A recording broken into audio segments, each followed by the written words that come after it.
welcome to another episode of the Ryan Holtz Show podcast, voted the #1 podcast here in Canada by Blacks People's Choice Awards 2019. As you know, everybody who's been following our journey on the show, we have two goals. One is always to bring you value, and the next goal and our most important goal is to make sure our guests feel like they are coming home. My next guest, I'm extremely excited. He's got the Spanish in him. He's got the black in him. He's got the, he's got the Puerto Rico happening. He's fresh. If I wanted an uncle, my next guest, I would want him as my uncle. Let's just put it that way. Tim Storey is an acclaimed author, speaker, and life coach, helping people create the future they desire. He has inspired people from all walks of life, from entertainment legends to professional athletes, from executives to deprived children throughout the world, using seasoned foundation principles and humor to get honest with people so they can overcome the obstacles that are holding them back. Tim has traveled to 75 countries and spoken to millions of people. He often meets privately to counsel high-profile leaders in various industries. Tim has partnered with phenomenal organizations to spread love and hope, spending time with the Fred Jordan Mission in Los Angeles' Skid Row, Music Unites Day in Los Angeles Compton Schools, and Kids Haven Orphanage in Johannesburg, South Africa. He leads Congregation Church in Placentia, California, which meets weekly and provides spiritual insight and direction for people of diverse ages, backgrounds, and needs. He's featured on nationally syndicated Keep the Faith Radio each weekend, providing short spiritual information moments, and is featured on Steve Harvey TV, Facebook Live weekly. He was a featured guest on Oprah's Super Soul Sunday, Steve Harvey TV, Grant Cardone's 10 Times Growth Conference, and many more. Tim has authored multiple books, with the most recent, Come Back and Beyond, being a top seller on Amazon. Tim has 2 adult children from his previous marriage and lives in Southern California. My friend, welcome to the show. That was nice of you.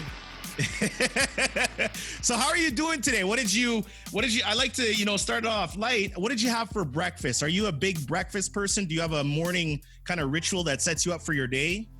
Yeah, I'm an oatmeal eater. So I either usually do oatmeals or I really like protein shakes. Okay. And then I love to go to the gym, but they've closed my gym. So now I got to do the treadmill and free weights at home and sit-up, push-ups. But I'm an athlete in my past and my present, and still like to play basketball and stay active. But I ate oatmeal. That's what I ate. How meticulous? It's funny because you talk a lot about, you are Spanish and you are black. How meticulous are you about your haircut? Like, do you get, when you get a haircut, are you asking the barber, listen, I want a nice little fade going in? I always notice in all your interviews, your curls are done. You're using some good product in there. What does your hair mean to you? What does it mean for the culture? What does it mean for the whole Storey gang? Well, I think part of it is that I'm spoiled in this, because what happens is that 30 years ago, I met Vidal Sassoon. And Vidal became an amazing friend of mine and an amazing mentor. The Vidal Sassoon. So, that doesn't hurt. So then from the Sassoon family, I got into the Paul Mitchell family.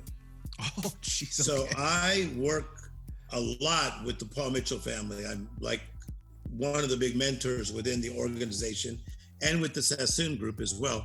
So I get the best guys coming at me to cut my hair. So on the hair game, that's just part of the deal. And I think the young cats, they care about me. So they're always wanting to either be my trainer or they're wanting to give me the right vitamins. And they want to, make sure my eyebrows are on fleek or, fix my hair right. So that's all part of the deal. Now, if we're talking about eyebrows, are you waxing, are you threading, or are you plucking? Because you're right, the eyebrow game is there. I thread them. Oh, you thread them. Yes. Yeah, but my world since 92 is Beverly Hills. So that's just part of the deal. So, I'm from Compton. Yeah. But I can go one way or the other. It doesn't really matter to me.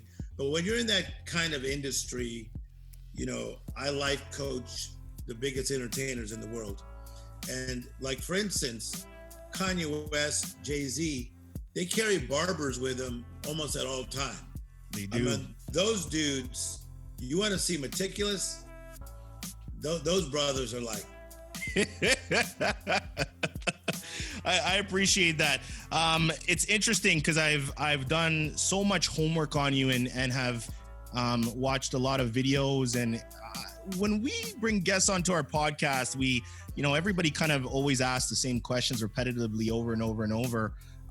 And we are really focused on the curiosity aspect of who we're talking to. And it's, when we Google your name, if I watch 5 different interviews, you say a lot of the same things in the interviews. But what we try to do here on the show is really try to get into your brain and the Tim Storey. So one thing that there's a few points that I connect with you on big time. I connect with you on the loss of your father. You lost him at 10 years old. I lost my mom at 13 years old. And you also have the same birthday, November 2nd, as my 3-year-old son, Dejan. So when I hear these things, it makes me feel as though I know you. So could you speak a little bit to, and your infamous, proverb is 12:11. And you do say, he who works his land shall have abundance. Whoever chases fantasies lacks wisdom. You are an amazing human at, it seems when you go left, you know how to get those opportunities per se to really open up. When you go right, you know how to get those opportunities. And you just seem like you're somebody who can almost, bake and shake with any group or situation that you're put in, all different backgrounds, all different upcomings. How does that happen? Is it genetic for you? Is it, learned? How would you say that kind of factors in for you? I think that part of it is innate, where I have a curiosity in my DNA. I have big thinking in my DNA. I have in my DNA that I want to go beyond in anything I do. So there's 3 ways that we primarily learn: education, conversation, and observation. And so one of the things when I was young, and I'll give you a different interview because I like where you're coming from. I was watching this movie called Lady Sings the Blues. And in the movie was Diana Ross, and who I later got to know, and also a guy named Billy D. Williams, who I later got to know. And Billy D. Williams was smooth, man. Like, for a brother like me, you saw Billy D. Williams, the way he talked, walked, he just had a way about him. So that was an observation where I said, man, I would like to carry that kind of presence, like as a gentleman. And so then I remember being in 6th grade and a teacher talked to me and he said, Tim, I really think you have a brilliant mind. And I'd never heard that before, but he said that. So he labeled me, you have a brilliant mind. And I took the label and just put it there. And so he gave me an option of 3 books to read. And I took the book about the life of Michelangelo, written by a man named Irving Stone, who I later became good friends with his wife because he had passed away. But the book about Michelangelo in 6th grade helped change my life because I saw that this was a man who looked beyond and did beyond. So Michelangelo, right? So for me, the education, the conversation, and the observation early in life got me hooked to learning. So I'm super curious and always learning. So, I just spoke to 6,300 people on Zoom earlier this morning on one call. But I'm highly prepared. I put in about an average of 30 hours of research into a 40-minute talk. And I have over 7 researchers that help me with material. If you're looking at my desk, you're going to see a manual on comeback and beyond. So that's one subject I'm dealing with today. Then you see life coaching with Tim Storey. We have 1,300 pages just on this. I've got about $70,000 worth of money just into my life coaching material. So I don't shoot from the hip. I really am working hard. So the DNA made me want to do this. but then I work hard, man. But I enjoy it. One of my favorite interviews you did was with Ed Milet.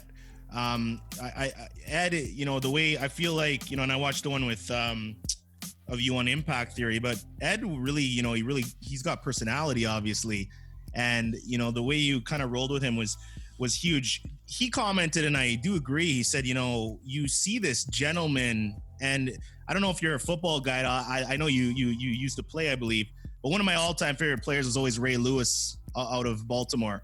And Ray said it best, and I love it. He said, essence is presence.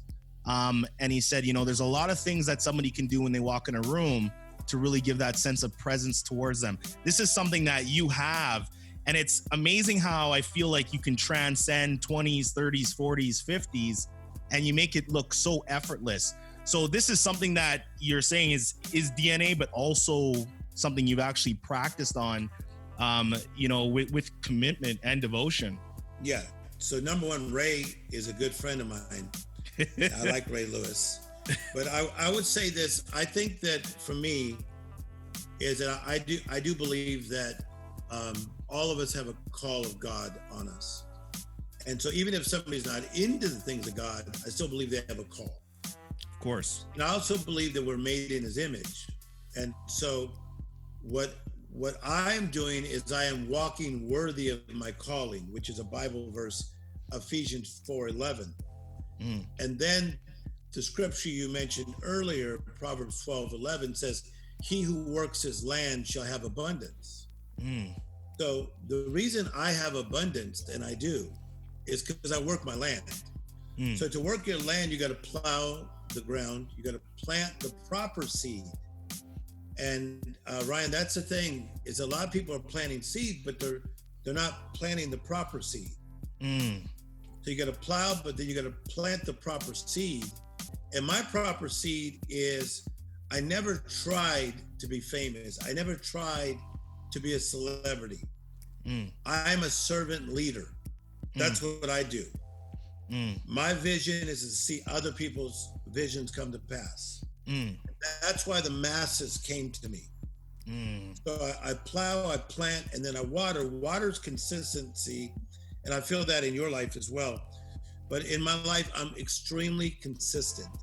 If I tell you, you know, hey, I'll meet you at Nate Now's in Beverly Hills for breakfast at 9, Ryan, I'm there at 8:45. Anybody that knows me knows all day long. I'll tell you another thing, Ryan.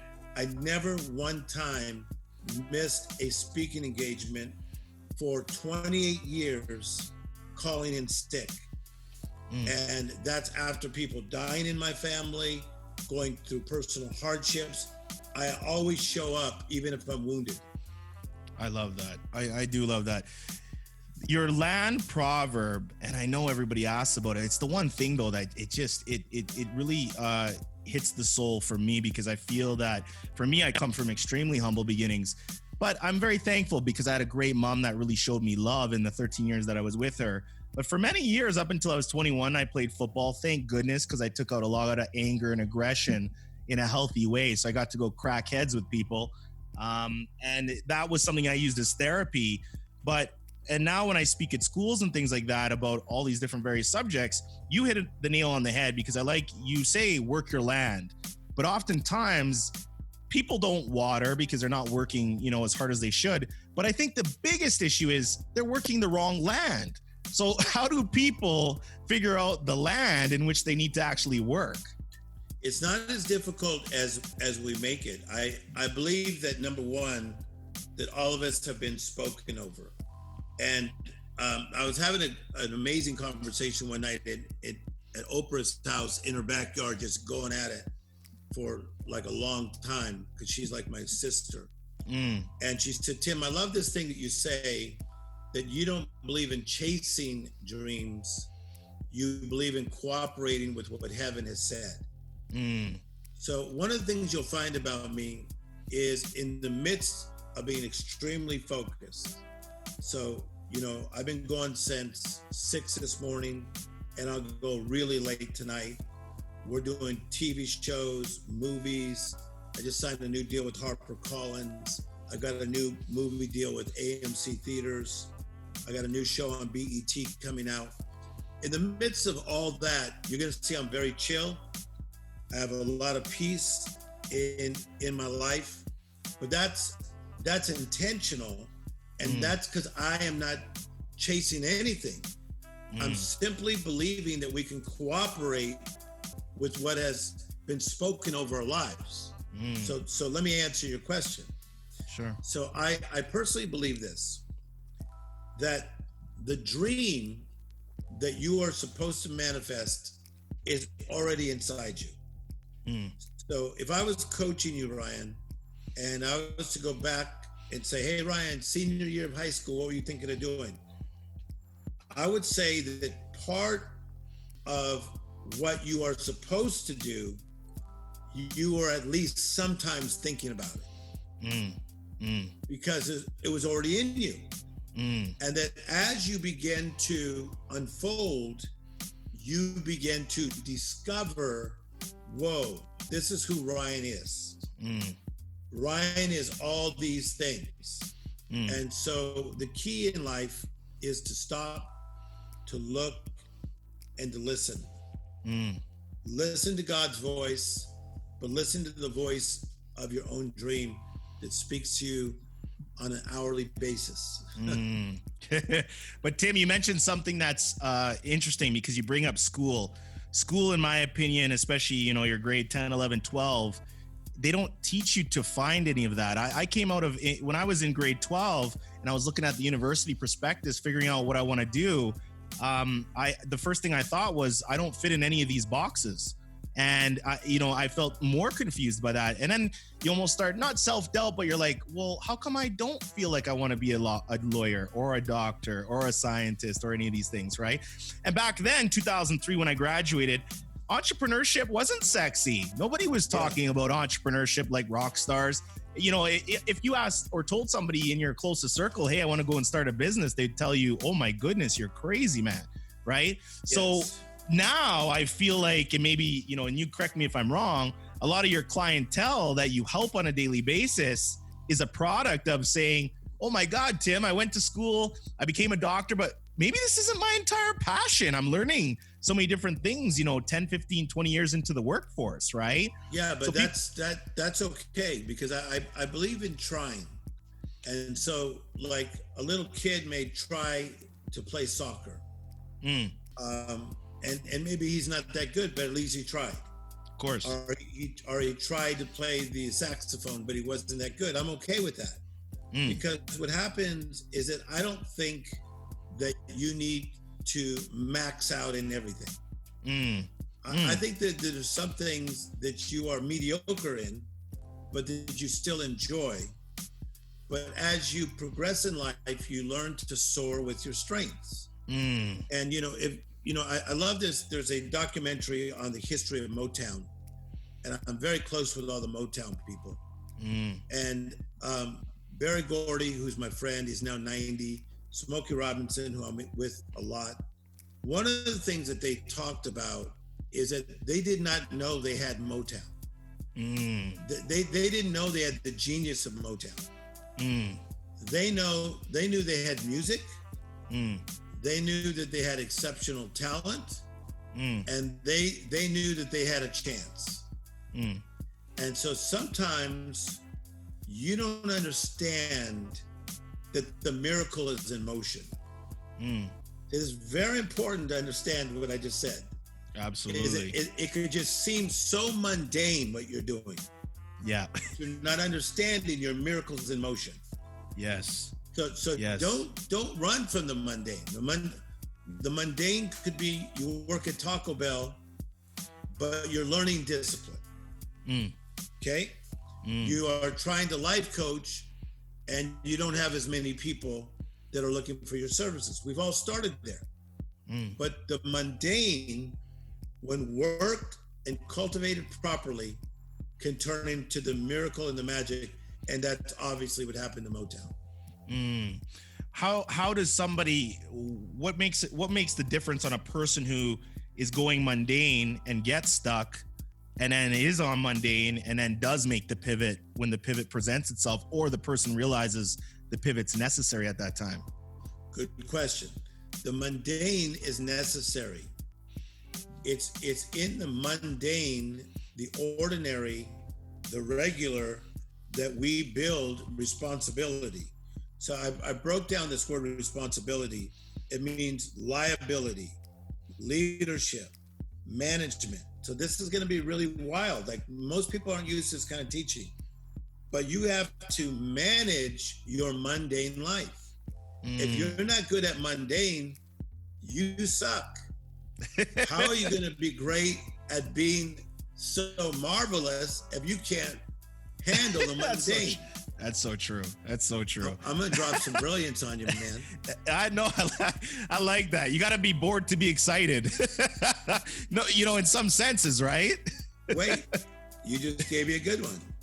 You do. Okay, because for me to go to the DMV, that's mundane. I don't want to go there. Bad lighting.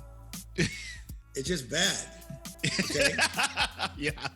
Okay. Yeah. So there's a lot of stuff I don't want to do. Before Fast Pass and all the other things that I got, where I get a little VIP work at the line at the airports. Before that, man, I didn't like those long, no lines, but that's just part of it. But you have to master your mundane, take responsibility, liability, leadership, and management. Manage your mundane. So you say, well, what do you mean about that? Wake your kids up on time. Feed your children. Don't just put them in front of the television. Good, right?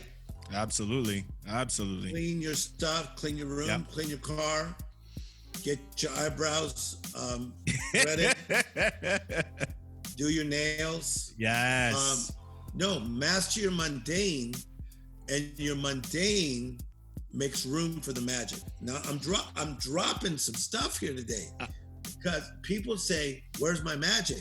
You got to master the mundane and make room for the magic. Some of you're so cluttered with stuff, there's no room to put magic in your life. It's funny because you bring up your nails in detail.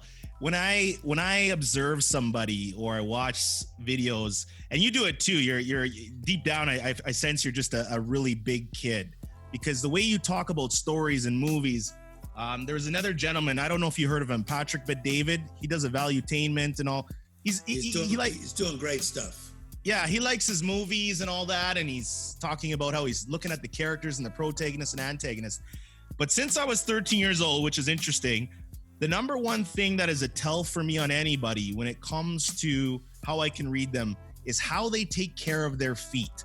So back in my single days, if I seen a girl and she was beautiful and all these good things and her feet were looking like grenades, to me, I just felt like, so the exterior of your home looks amazing, but when I walk through the first door, there's shoes scattered everywhere. There's no order in the house. There's dirty dishes in the sink. And it's funny because you talk about your eyebrows and your nails, but I sense that you're somebody who's very detailed on the whole package. The whole package. But part of that is being raised by three sisters, all beautiful, who really taught me how to take care of myself. So one of my sisters said to me, "Timmy,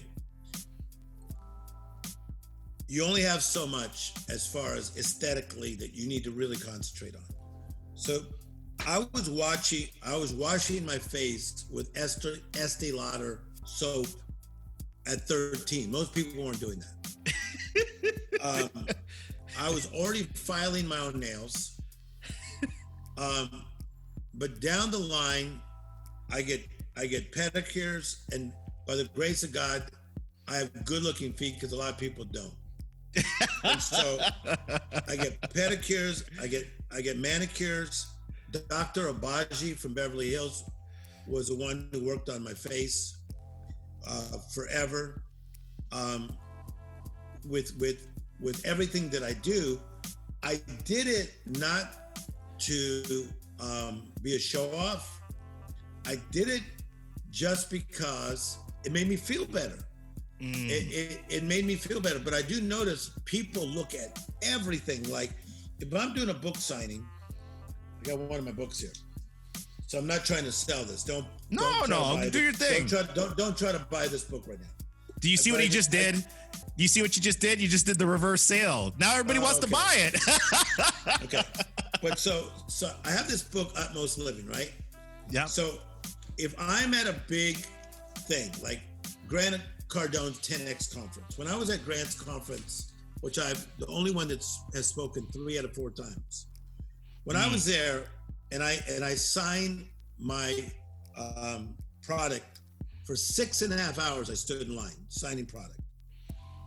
I noticed that people are just staring at every part of me. And people say, man, I didn't know your skin was that nice, or oh, I didn't know you were that tall, or wow, you really take care of your hands.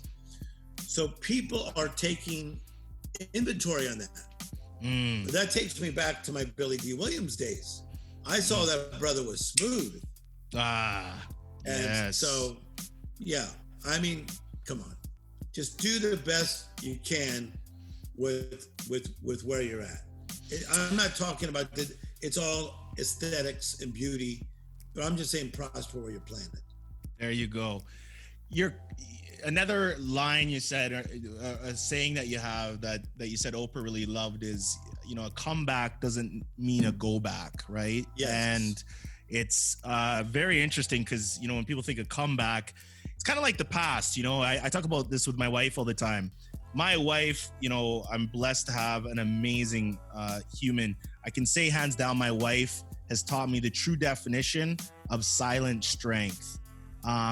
I've naturally loved to talk, and as a kid growing up in school, Ryan, you're talking in class, don't talk too much. But these chops is why I'm where I am today. But that being said, there's so much strength in silence, right? So when you talk, it's funny because you say, when I do a book signing, people notice everything. The number one thing I notice on somebody is their cadence, when they speak. Barack Obama, we can bring up, for me, is one of the greatest speakers of all time. One of the greatest speakers by far. His cadence is a 10. So for you, you're pulling in from certain people that you kind of, looked into and now forming, the Tim Storey brand on top of that, making it your own. Many people have a hard time doing that, I find. And, one question we get from a lot of our audience all the time on the podcast is, Ryan, how can you find commonalities to relate with some of your guests and whatnot? And my answer is always very simple. I just kind of listen. And I feel that a lot of people really enjoy talking about themselves. And when somebody says something, you can reverse engineer and, keep the conversation going, so to speak. For you, it's an interesting question, but in a conversation, how much do you listen and how much do you talk? If you were to give it into a percentage. And I know every situation is different. I'm more of a listener because I'm a creative. So if I'm in the studio with a famous rapper, I'm doing more listening. If I'm in a movie shoot with a really amazing director or amazing actor, you would almost not know I'm Tim Storey. And in fact, there are people that have given me like great platforms and they're like, oh my God, Tim's here. And they think that I'm going to really talk a lot. And I'm more of a person who likes to absorb and take in. And that is my observation time and my conversation time. Like, I'll give you an example. When Kanye West was working on his song Stronger, I was in there from the beginning to the end. I was there when all he had was a beat. And I remember Pharrell Williams came in and said, hey Kanye, if I was you, I would put Timberland in on this part of the song. And then will.i.am came in from the Black Eyed Peas. He gave suggestions. And then at another time, Usher came in and different guys came in. And Kanye would play the song. And he wasn't doing it for them to collaborate. He just wanted to have them listen to it. But I watched how he was open enough to create a collective environment to create brilliance. And that's what I'm about. So, I mean, I was texting back and forth last night with Grant Cardone. Lewis House was on my Tim Storey live last night, which is doing great on Sundays. We're averaging 150,000 people watching me on Sunday nights. And, you know, I'm constantly collaborating with the Ed Milettes and with Randy Jackson. We're working on a cartoon together from American Idol. So I'm collaborating because I'm limited in what I know.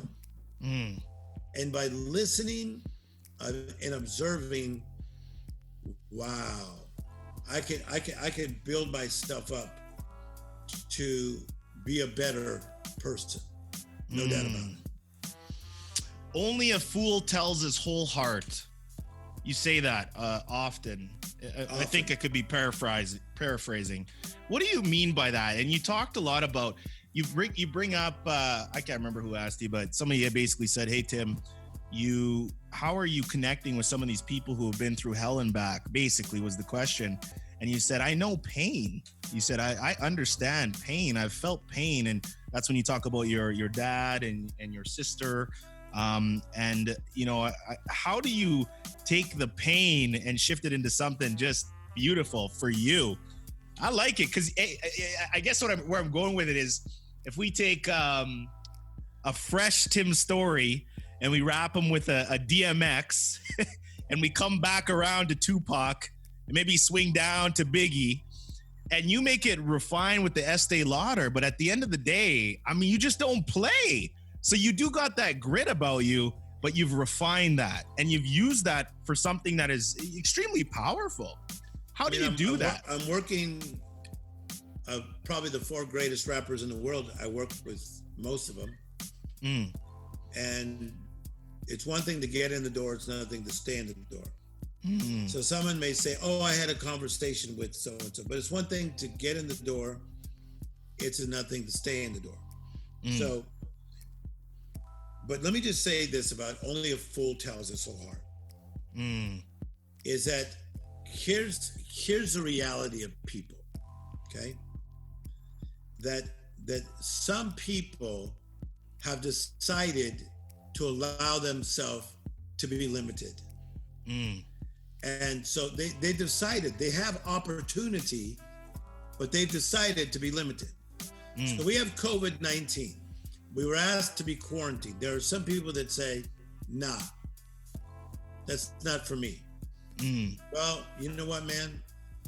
You may cough on somebody's cousin, and the cousin may go to the grandma, and that's not good. Yeah. Okay? Yeah. So stick with me. So the deal is that some people have decided to stay limited. So if a person has decided to be stuck in an almost life, they're not going to understand where I'm coming from. So watch another Tim Storeyism.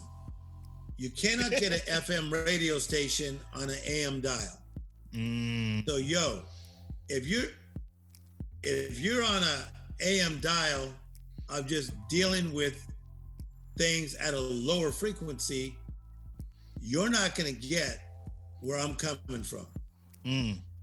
So now I'm going to maybe talk to you and you'll come to my seminar and I'm going to cut up your food in bite-sized pieces and try to feed it to you. But I'm not going to talk to you like you're a master until you choose to be a master. See, this is where I've been privy to that most people are not. I get to sit with the Quincy Jones as he's talking to another master and just observe. So those are just unbelievable situations. I get to sit with Magic Johnson while he's going at it with Oprah. I mean, come on, the things you learn. So, number one, only a fool tells his whole heart. And with that, sometimes you got to be quiet even when you feel a shout. So, with all these projects I have going on, I don't hardly tell anybody. They'll say, like, what are you up to? Well, step by step, we got this book deal. Step by step, we got this AMC movie deal. But I ain't telling you everything because I'm going to vet you. I'm going to vet you because I need to figure out what your mindset is, and your motives. That. Ooh, I like that. Because otherwise, you're going to try to take me off track on accident. Oh, man, the boxing match is often won before you hit the ring, eh? I mean, it's really true, right? It's really true. I really enjoy that. There is a strategy. It's interesting you bring up COVID-19 because it's been really, I kind of sat back, and rather than commentate on it, I sat back and just said, I want to observe how humanity is going to shift to this. You have the people that I feel use it as a complete excuse to just keep doing average and not. And I said, wherever there's any kind of badness or tragedy or anything like that, there is always opportunity and there's always a good way that you can take this and run with it. Now, a minor example, I have a podcast and I say, hey, if I want to get certain people on my podcast, when Tim Storey is out traveling on airplanes and trains and you're out and about, your time is even more limited than now because maybe you're at home. So I say, hey, maybe I'll reach out to Tim. Maybe he's there. Maybe he's messing around with his flowers in the back or whatever's going on there, right? And this is where you can really use that to somewhat of your advantage, right? It's interesting though, because you talk about a fool only kind of shares their whole heart. Segueing into how much of you seem like you are a professional at putting yourself in good situations. And you named a couple of them. Hey, I'm watching Quincy talk to somebody. I'm watching, Oprah Winfrey. And you're right. There's so much to be said about just being in the room or the right room at the right time. How do you pick that up? To me, when I feel that somebody has that skill, I go more towards this person is extremely street smart. I know there's IQ. I know there's EQ. For me, I love emotional intelligence because I think emotional intelligence, you are seeing things very differently. IQ, I know is important, but for me, I'm going with the person that's emotional and is street smart, always for me. Mm-hmm. So for you, how do you do, how do you get the situations or recognize them? Okay, so number one, again, going back to the fact that I believe that we're made in the image of God and he dropped something in us. So I believe that I was being trained and equipped to be Tim Storey even when I was little. But I was being equipped in certain ways. Like for instance, I always loved the underdog. So I'm a humanitarian. I'm working with Robert Downey Jr. We're doing something with prison reform. I'm working with the homeless. I got a new show coming out on the homeless. I work in the addiction world. I'm part owner of Tucson group called ARC. And maybe you guys can put that up. I'll have Joseph from my team give that to you. Sure. So this is just part of what I do, but it was already something, Ryan, that was working out when I was younger. Now, the celebrity thing came almost as a fluke. I was helping NFL players, but the biggest ones we got. But this is when I was in my 20s. NFL players know singers and they know if they're popular and they know a lot of actors. So I started meeting a lot of singers and actors and I started life coaching them before life coaching was popular. And you had mentioned Reggie White was one of the intricate parts of the NFL, right? Because you're going into certain teams and whatnot, correct? Yes. I mean, so much of my life, and that's why I don't get off on myself. Is that Reggie White, man? He saw me talking and he goes, you got a gift and I got money. Yeah. Let me help you get into more of these inner city things you're doing. And also I could blow open the NFL for you, which he did. And I started speaking at all these chapels in the NFL. But through that, okay, without exaggerating, if there were 30 top African-American athletes, I was working with like 20 of them. And that set a precedent because those type of athletes knew those kind of rappers, singers, actors. And so I just came in up here. So for me, it's never like trying to be promoting myself as the life coach of the stars. That was something that was dubbed on me by a writer from USA Today, and we just went with it. So, but to me, it's just as important to help somebody's 12-year-old son who's thinking about suicide as it is to help LeBron James. That's just how I look at life. Tim Storey. Oh, Tim, what are some of your? Let me go with this route. When you have a game, you have the player, you have the owner, and you have the commentator. And if you were to pick, which role do you think is most impactful, if any, in your opinion? The commentator, the owner, or the player? I would say the owner, because he can assemble the right team. Ryan, I actually think I'm better in the second place than I am the first place. Huge. Now, since we're being honest, we'll just shoot it out because Ed will probably watch this. Ed Milet says that I'm the best speaker in the world. I'm not saying I'm not. Grant Cardone says the same thing. I'm not saying I'm not. Oprah has said the same. I'm not saying I'm not. But that's not the only place I can score. I like playing the second guy because if I'm the owner of the team, I can assemble a team. And this is where I'm great in networking guys, male and female, that fit together. And many times they would not usually like each other. Like a lot of the big influencers that are out there today, some of them don't like each other. Of course. But they like each other through Tim Storey. So if I'm the owner, it gives me the power and the possibility. See those two P's. Power and possibility to put together the team.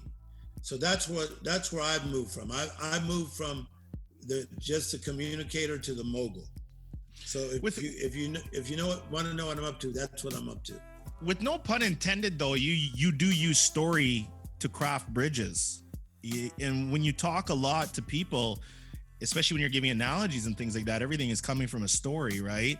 Which to me is brilliant because since we were in diapers, we all related to stories. Hey, let me tell you a story. Whoa, right? That's where our minds go. There's a good book, Robert Greene, Laws of Human Nature. Have you ever read any of Robert Greene's books? No, but he's doing great. He's doing great. I got to just make time for it. Okay, moving on. I feel that, let's say, some people are out there right now, and if we go into the interwebs or social media space, there's a handful of people that are dishing out content to millions. And literally, we're talking less than 1% are dishing out 99% of the content. People right now are having a hard time with figuring out the snake oil person from the real person.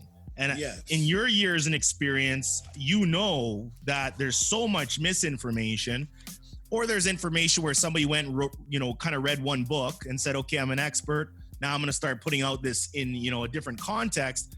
And people out there are confused right now. There's so much, I call it content obesity that's happening. How would you tell somebody to get, trim the fat and get to the heart?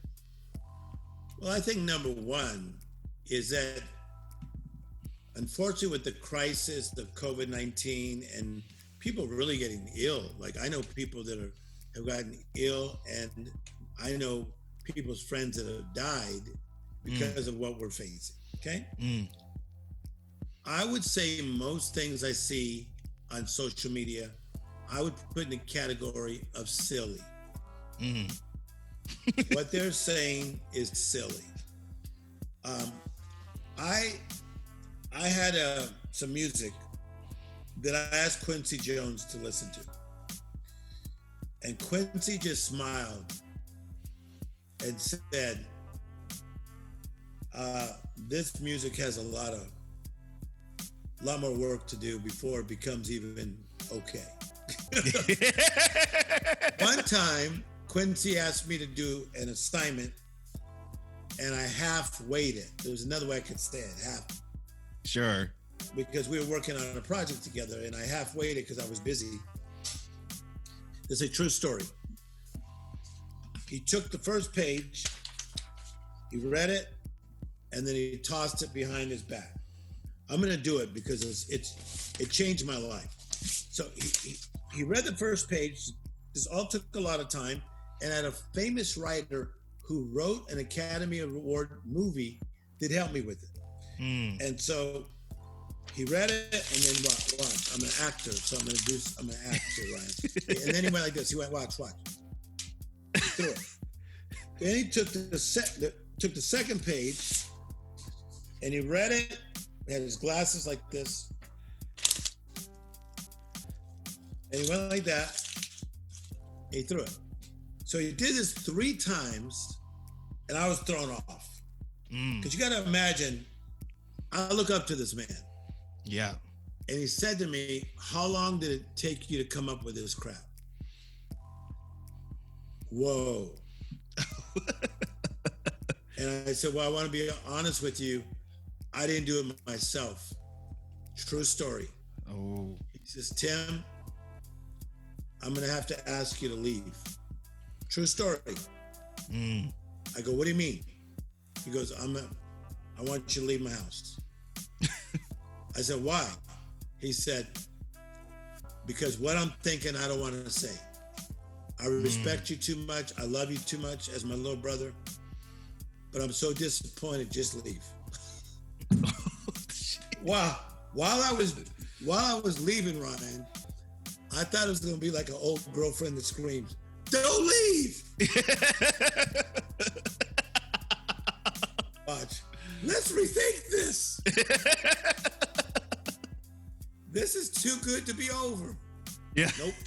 Nope. No. Got in my car. His bodyguard, good-looking African-American guy who knew who I was, goes, man, what just happened? Because I wasn't in there for long. And I said, long story, I'll tell you later. Ryan, I was beat down for 3 days, where I finally got a call from his assistant, said, Quincy wants you to come over. So I go over. Man, I was beat. And he just said, I expect more from you. He said, why are you playing shallow when you're living at a critical time? He says, Tim, how many people get the chance to do what you're about to do in life, and you're gonna play shallow? So Ryan, you feel my weight right now? So I turn off silly. I don't even watch all these people. My assistant has taught me how to mute people on Instagram. Yep. I mute them. Is it do you do your own Instagram? Are you on there a lot, or are you having somebody do it for you? Do you interact a lot on there, or I know time permitting, right? I'm on a lot, and the reason for that is because I want to make myself accessible to the dreamer, not just the young dreamer, not just the middle-aged dreamer, but to the old dreamer. And so I make myself accessible, but I realize I'm only one person, that even though I speak to these large conferences around the world, that's why we're doing something that I told you about called the World Shakers Network, where every Monday you can get on Zoom and just dialogue with me, and I take you through all my notes. Tonight, Zoom calls on responsibility, and then we get all these world shakers on, and we work the dream. So that's why I get a lot of excitement. I mean, I love doing the big projects. I got a lot of things going on that I can't even talk about. Sure. But I like to get on social media when I can, but also I've created a way where we can all dialogue every Monday, and I'm excited about that. When does somebody go in for the ask? You know, people get hit up. I mean, you get hit up so much, right? Somebody's first interaction is, can I get this? Can I have that? What can you do? Could you introduce me? Could you do this, and this, right? A lot of people go that route. Then the other people, which you talked about earlier, they go the more deviant route where they give you the image of okay, Tim, I love you. You're great. This is great. And then you're like, where's the ask? Where's the ask, right? 5 jabs and a right hook, right? And then where do you feel is like somebody provides enough value to a said person or whatever their goal is, and then you say, go in and make the ask? Because a lot of people will say, if we're going to go sales, but a lot of people say, don't hint, don't beat around the bush, be direct. There's nothing more annoying you can do to somebody than beat around the bush and expect their mind to know what you're thinking. So for you, that's kind of a general question, but when do you go in for the ask, right? Even when I type up these DMs myself, right? Like I typed into your Instagram inbox, and I always think, I don't know if this is even going to be Tim that reads it. It's probably Tim's company or Tim's assistant or something like that. So I'm like, okay, I don't want to give them 100, paragraphs because nobody wants to read that. But I also want to try to enforce there's some credibility behind this show as to why maybe Tim would like to spend some of his time with me, because that's your biggest asset, right? Well, the reason when I saw you and then 2 of my assistants sent me all your material, the reason I wanted to be on with you is your essence. So I was drawn to your heart, to the motive.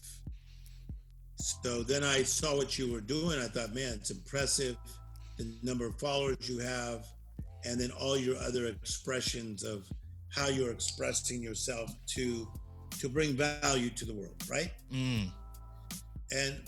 But for me right now, I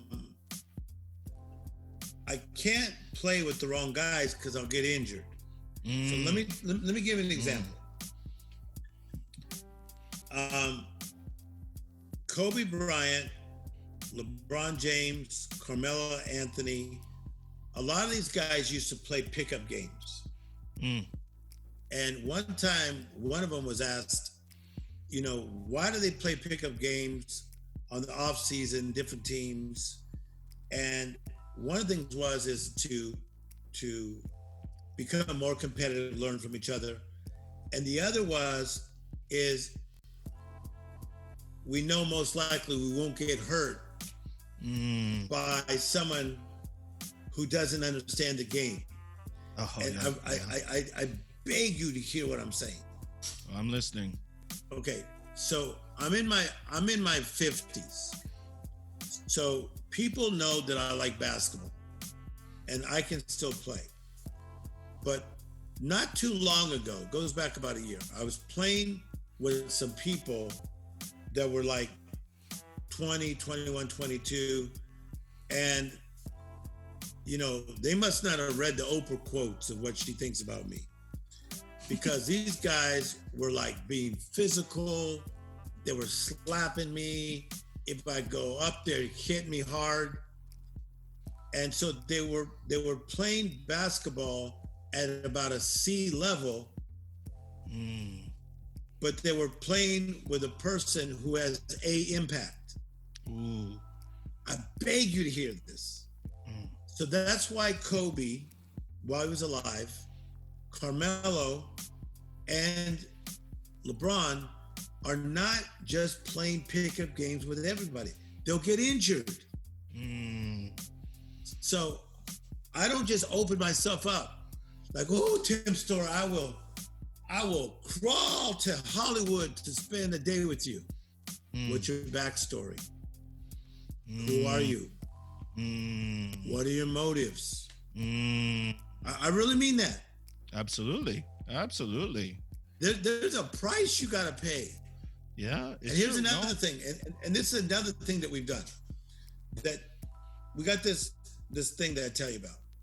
Because you got to understand, I'm making a lot of money in coaching.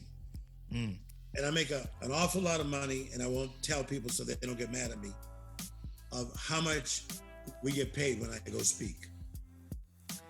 But for me to say, for $47, I'm going to get on Zoom once a week and chat with you. Now, if somebody is unwilling to do that, then why should I open up my life for half a day for you to come to LA and ask me, how do I meet Kanye West? Am I making any sense? Absolutely. I mean, it's really interesting. Like you talk about the game a lot. I don't use the word influencers. Like, I mean, I know people use this word influencer, but I like to use the word people who are doing very impactful things and people who are leading our society into great in different places based on different perspectives. But I feel that if you want to talk to Tim Storey or you want to talk to Kanye West, then you have to step your game up. you have to have, it's kind of like, let's go to dating, right? Back in my single days, right? My friends used to say, Ryan, how did you get that girl's number? I said, what do you mean how? What technique, what words did you say? Almost like we're doing a sales rebuttal here. What was the rebuttal? What was the objection? No. Yeah. I treated her like a human. I said, hi, how are you? And I played it baby cool. There was never this, oh my goodness, what's your number? Like, you're so amazingly gorgeous. Like, oh, it's the turnoff, right? And I feel like when you know, even when I started this podcast, you know, I just said, I want to start a podcast. I want to interview some of the best minds in the world. That's literally what I wrote on a board. I want to start a podcast. I didn't know how it was going to go down or anything. But kind of going to your point, people don't, I think that's why, and I like to ask this question to some of the guests that come on, because I'm like, hear the answer from the horse's mouth, so to speak, right? Because you have a calendar. How do you give people access to your time? And this is what everybody's always trying to figure out, right? How do you give access to your calendar and your time, which is your most, way beyond money, your time you never get back, period. Yeah. So it's based predominantly on two things. One is principles, is that I see how somebody's walking out their life, and then based on principles, like I like you because, like I said, your heart, but you've also paid a price. Yes, absolutely. So if Ryan calls me and says, hey, this is wild, I heard you know so-and-so, I won't say the name, but how well do you know him? Well, talk to him like 2 times a week. You know, I've been wanting to get to him, okay? Just because of our dialogue and the principles you live by, then I may take time, even though it's gonna take time, because people play phone tag and that. Yeah. To just say, hey man, you gotta be on Ryan's podcast. He's a good guy. And you know what, Tim, though, and you might discipline me for this. I'll be honest about this. I would never, even of all the people I've met, I have never actually called anybody, text them and said, hey, could you introduce me to that? Or, hey, could I actually never make an ask. I will try to sometimes, at least I feel like relationship building, sincerity, I will say, Tim, Christmas time, Tim, Merry Christmas to your family. Sometimes I've even messaged assistants saying, because they coordinated this, and I'll just simply say, hey, I hope you and your team are doing great. And, sayonara, because I don't ever want to be that person that's like, and I know, because this could be maybe ego, maybe it's a place from ego. I hope it's not, but I'm saying this genuinely. I just don't do that. I just don't. I never have. Yeah, but number one, I think that it's better to err on the side of that side. Yeah. Because I think, again, that's your good motives. Yeah. And that you're not a climber. Yeah. But if you get close to somebody and let's say I need a famous actor to do something. So I don't mind calling his agent, who I've been coaching 22 years, and say, hey, I wonder if he would consider, because I already got subject A, B, and C, and to be honest with you, it almost works every time. Yeah, but you got it. That's someone else who knows me. That's true. But you also have an extremely good pre-built relationship there, which is, it's not even like an awkward ask. They you know each other. So you're just saying, hey, like, it's very casual, right? Right. Very, very, very casual. But I have about 5 more minutes, and I got to move on to Sure. something. But I will say this to you, that James Harden, what a basketball game that guy has, because he looks half asleep, but he'll score. He'll score 37 points on you with one eye open.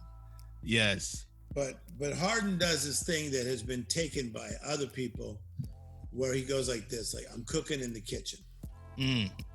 Here's what I think. The reason people found me, because I'm always cooking in the kitchen. Oh, yes. When I was in seminary, man, I was cooking in the kitchen. Yeah. I was working on principles. So many people are saying my quotes literally all over the world. Most don't give me credit for them, but they just spit them. But those original things that I did will stand the test of time even long after I pass away. But I was cooking in the kitchen. So here's what I believe. If you build your spot, God will put the spotlight on your spot. So absolutely. So I cannot be beat in the area of the comeback. I cannot. Love that. I love that. If you got a jacked up friend, I will help. Now, will I cure him? Not necessarily. Will I fix him? Not necessarily. But if a person's willing to listen, they will get better. But that's because of hundreds of hours of studying what it takes to go from setback to comeback. So I cooked that up in the kitchen, and they came running. I love that. Before we wrap it up and Tim shares how you can find him in his projects and whatnot, my last question I always like to end with is, what can I do for you, Tim? I got to think about it. I mean, I like you. You got a cool wall back there. You know what this is called? I should try to send you the clip. It's Will Packard was in this movie, and he was getting interviewed, and they're doing this home tour, and he's basically saying, the TV host said, "What's with this wall, Will?" And Will Packard, right? Producer, whatever, movie guy. And he said, "This is my I am enough wall." And she said, what's an I am enough wall? He said, "This is the wall when I get those moments throughout my life that I feel like I'm just not enough, and my confidence isn't there. Maybe I got beat up, the bad day, bad business deal, whatever." And he said, "This is my I am enough wall." So I created this wall here, and it's just got little mementos that always remind me. Some go back as far as when I was 7 years old. Others take me up until my present day at 35 years old. So it's just kind of something I like people to be able to see, and everything kind of means something. So that's what that is. Yeah. So what I would say to you is that, because you asked me, what can you do? Absolutely. Let me study you more, because you may be a missing link to a project I'm doing, and an idea that I'm working on, or to a conference that we'll do up in Canada. So I'm not going to be foolish enough to say I'm good. Oh, yeah. Because to me, it does take a village. And I love collaborating with creative people. So I'm super proud of you for what you're accomplishing and what you're doing. I think, you're straight out of Canada, and it's working for you. And I think that you can just take over that whole area, all of Canada, in your style, and just continue to impact, the world through the gifting that God gave you. That's how I see it. Oh, I appreciate that. And I'm here anytime you need me. You know how to find me. I got you on that end. And then just one last thing. You did mention about your world shakers for $47 that people can come in. If you could speak to that, and then just speak to how people can go and find you on your website and whatnot. Yeah, so the World Shakers Network, you can go to timstorey.com, and Storey is Storey. So one of the things about me that you'll find is that I'm not constantly selling things, because I got a lot of jobs and you get a lot of residual income that comes in. But one reason that I'm really excited and recruiting for the World Shakers Network is because you never know who you're going to meet. It's like Pharrell Williams meeting Chad when they were youngsters and creating the Neptunes. I mean, you never know who you're going to meet on my network that takes you to the next level. So quit being a silent dreamer, sitting in your living room when I might introduce you to somebody from Zurich, Switzerland that will change your whole life. I appreciate that. I just want to end off by saying too, as a half Jamaican, half German guy, my mom was German, and my dad is Jamaican. It's when I see this whole circuit of speakers and people doing these big things online, it's so nice to see a black man such as yourself, who I feel that society's still kind of, and it's maybe a big statement, but I feel that, you know, you got the hip hop, then you got the comedian, and then you got the actor. And you're kind of, I don't want to say it's pigeonholed into these different types that, well, of course you're good at sports. Of course you can rap. Of course you're a funny guy. Yeah. You can dance. You're an OG, man. Like I give you a lot of respect because you take this classy approach and you're very real and you give it to the brothers and you give it to the world. But the way you represent us, thank you for that. Because as a younger person, I'm 35, I like when I open up my phone and I can see some swag with some great wisdom and some class stirred up, as you said, in a way that everybody can consume it. I really appreciate that. Okay, all I gotta say is thank you. So I just take that in, and so, but the reality is, I'm a God-made man. Yes, I am getting stronger every day. We're built to produce fruit and manifest. And so thank you for seeing what you see. So I appreciate that. What you say means a lot to me. So thank you for seeing what you see. And when is this going to be on? You got to reach out to my guy, Joseph, so we can promote it. I have Cynthia's info and then I have your direct message. So, I mean, I guess I could email Cynthia, right?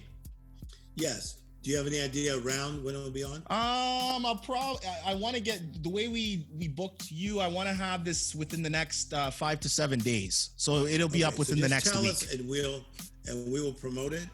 I appreciate that. For all you that are watching Tim Storey live on Facebook, 6:00 Pacific time every Sunday night. Upcoming guests, mind-boggling. Yeah, we're doing well with that. Tim Storey, I appreciate you. It's my birthday in 2 days for everybody listening. Tim Storey has been my early birthday gift. I'm going to be 36 years old. Again, everybody who's listened to the show, I appreciate you so much. Thank you for rolling with us. And as always, please leave a 5-star review wherever you consume your podcast. Tim Storey, I appreciate you, my man. What a privilege. We'll talk soon. Thanks. See you, Tim.